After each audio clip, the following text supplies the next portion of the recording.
It's shaping as a very interesting season for Brisbane Roar. Mike Mulvey now is taking over the club for the first full season he'll have in the role. A little bit of a club in renewal, but they have a lot of players from their championship winning team from 2 and 3 years ago. Without doubt, Mike Mulvey is intent on bringing the same style of football that Ange Postecoglou brought to Brisbane a few years back, and it was very much a breakthrough season for Brisbane, but also for the A-League. Some interesting additions to the Brisbane squad this year. Matt Mackay will bring a lot of impetus on the field, but also as a team leader.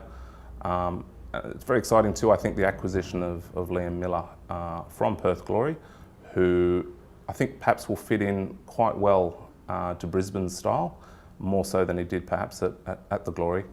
On the debit side, they've lost a couple of talented, relatively young players, Mitch Nichols, most notably perhaps, also James Meyer.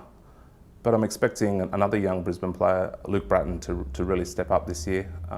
Ange Postecoglou a few years ago described him as arguably the best passer in the league, and I think this is really the chance for him to become a key player within the A-League.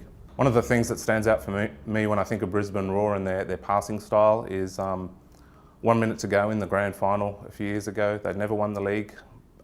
Michael Theocritus, the goalkeeper, had the ball. He didn't just lump it forward, he passed it out, he gave it to the fullback, they passed it up the field, even though they needed an equaliser with less than 60 seconds to go. It was a real metaphor for the style of football they play and believing in the system they play.